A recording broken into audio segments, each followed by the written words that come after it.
जी, मैं हूँ संत श्री बाबा महाहंस जी महाराज, राष्ट्रीय प्रभारी शिवालय संरक्षण समिति, आयाम भारत तिब्बत समन्वय संघ। हमारा भारत तिब्बत समन्वय संघ 2021 में नया स्थापित हुआ है, 3-4 साल हुए उसको, और इसका मुख्य उद्देश्य है चीन की अतिक्रमण नीतियों का जवाब देना। जैसे चीन ने तिब्बत पर हमला करके, भारत पर 1962 में हमला करके, और उससे पूर्व 1950 में तिब्बत पर हमला करके उसने तिब्बत को हड़प रखा है और तिब्बत के लोगों को भारत में शरण लेने के लिए मजबूर कर दिया। दलाई लामा जी आदि 1951 में भारत में शरण आए और तब से लेकर के आज भारत में शरण लिए हैं। चीन ने जो दहशत फैलाई है, मानवीय स्वतंत्रता पर आक्रमण किया है और मानवता पर आक्रमण किया है, उसको हम ये समझ सिखाने जा रहे हैं कि भारत और तिब्बत, अब हम तिब्बत के साथ हैं। धर्मगुरु तिब्बत के दलाई लामा जी, इनके मार्गदर्शन में और इनकी प्रेरणा से अपने भारत तिब्बत समन्वय संघ की स्थापना हुई है।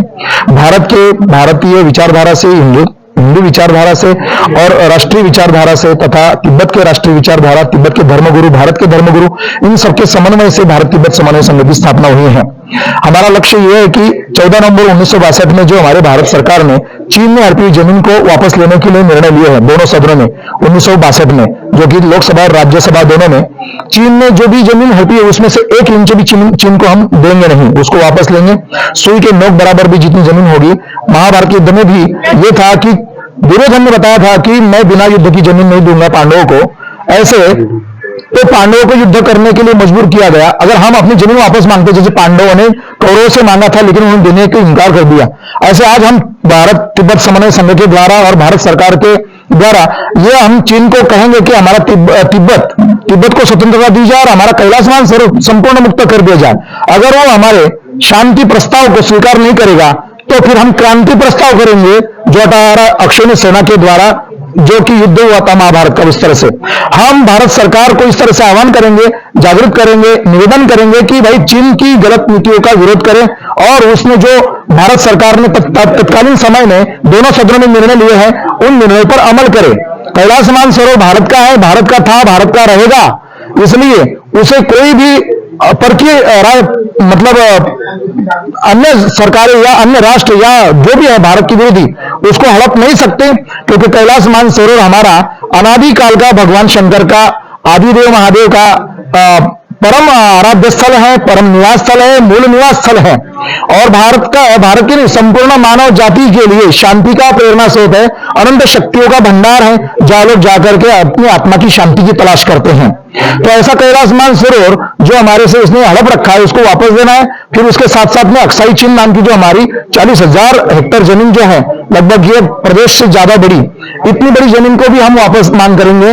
और हमारे देश में जो भी चीन छोटी छोटी चीज बेच करके, जैसे कि ईस्ट इंडिया कंपनी भारत में अपना विस्तार करके, व्यवसाय करके भारत में आकर के भारतीयों को गुलाम बनाने में सफल हुई थी, चाहे शायद चीन भी अपनी फर्जी चीजों को या घटिया क्वालिटी की चीजों को, उत्पादों को यहाँ बेच करके हमारे दिमाग को खा रहा है, हमारी बुद्धियों को, हमारे स्वाभिमान को नष्ट कर रहा है और भारत की वास्तविक शक्तिशाली प्रयोग से निर्माण होने से रोक रहा है। एक प्रकार से हमारे देश को सस्ती चीजें देकर के हमारे देश की असली चीजों को रोक रहा है। तो हमारा उद्देश्य रहेगा कि चीन के विरोध में हम जो उसने नीति अपनाई है, अतिक्रमण नीति का विरोध करेंगे, कैलाश मानसरोवर को स्वतंत्र कराएंगे और तिब्बत की आजादी दिलाएंगे।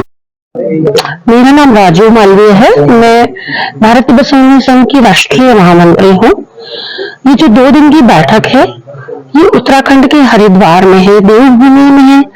और हरिद्वार में इसलिए है कि उत्तराखंड हमारे लिए बहुत महत्वपूर्ण है, क्योंकि हमारे संगठन का जो लक्ष्य है वो है कैलाश मानसरोवर की मुक्ति, तिब्बत की आजादी, और कैलाश मानसरोवर का रास्ता उत्तराखंड के द्वारा ही खुलता है। इसलिए संगठन के दृष्टिकोण से भी उत्तराखंड को मजबूत करना और उत्तराखंड की धरती से जो संदेश जाएगा, क्योंकि पूरी दुनिया की नजर इस समय कैलाश मानसरोवर के मार्ग खुलने पर है। हर सनातनी इंतजार कर रहा है, क्योंकि उसने वो जिल्लत देखी है कि जिस तरह से उन्हें कैलाश मानसरोवर के दर्शन के लिए उठाना पड़ता था, और पिछले 5 साल से तो उन्होंने रिलीजियस वीजा बंद करके रखा है।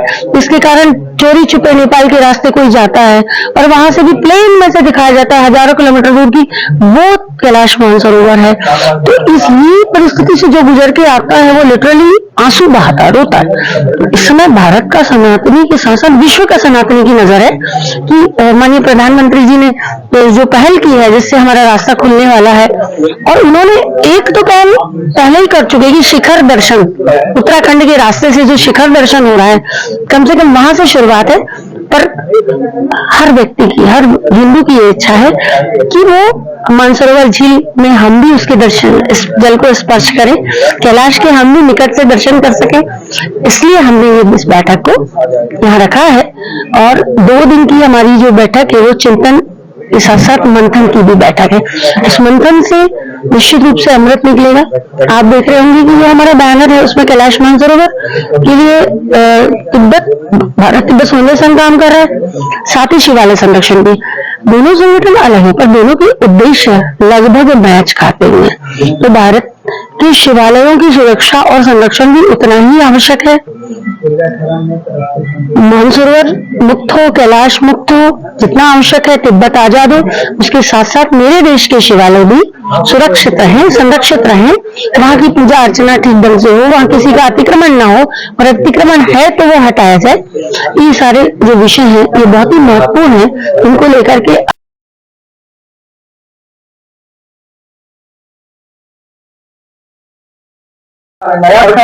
कैलाश मानसरोवर की मुक्ति का मुख्य हमारा उद्देश्य है कि वो मुक्त हो।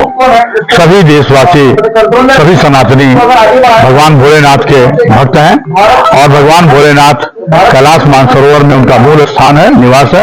ये हमारे आधे लोग जो नई पीढ़ी है वो नहीं जानता है।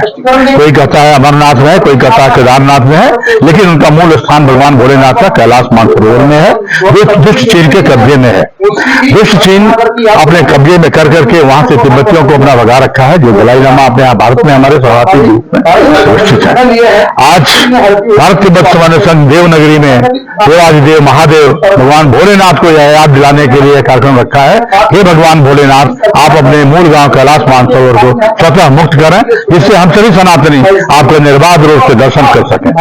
पूरे देश में आंदोलन ये चल रहा है, देश नहीं विदेशों में भी हमारे लोग जुड़ रहे हैं, अपने आप इसे स्वतः जोड़ रहे हैं कि भगवान भोलेनाथ जो उनका मूल गांव कैलाश मानसरोवर है ये मुक्त होना चाहिए और सभी सनातनियों को इसका दर्शन होना चाहिए। हम सरकार से मांग करते हैं, अलग जगाते हैं, सरकार से मांग करते हैं भारत सरकार कैलाश मानसरोवर तक दर्शन के लिए व्यवस्था बनाए और दुष्ट चीन के कब्जे से कैलाश मानसरोवर को मुक्त कराए। इसी अभियान के तहत हमारा 2 दिवसीय कार्यक्रम कैलाशी कहते हैं, उन्हें कैलाशी कहते हैं। कैलाशी में जितने भी, हमने कहा कि देवों के देव महादेव, सभी देवताओं के देव महादेव भगवान भोलेनाथ है। और भगवान भोलेनाथ जैसा कोई और दानी नहीं है। जो भस्मासुर, आपने सुना होगा भस्मासुर को भी उन्होंने एक वरदान दे रखा था, जिसके सर पे आप हाथ रख देंगे वो भस्म हो जाएगा। और वो भस्मासुर चीन के रूप में भगवान भोलेनाथ को जिसे पकड़ने चला था और किस तरह से उसको व्यवस्था बनाई थी, इसलिए चीन भगवान हमारे कैलाश मानसरोवर को चीन ने कैलाश मानसरोवर को कब्जा कर रखा है। तो हम ये चाहते हैं कि भगवान भोलेनाथ अपनी आंख खोले और अपने स्थान को, स्वतः अपने स्थान को गायब करें।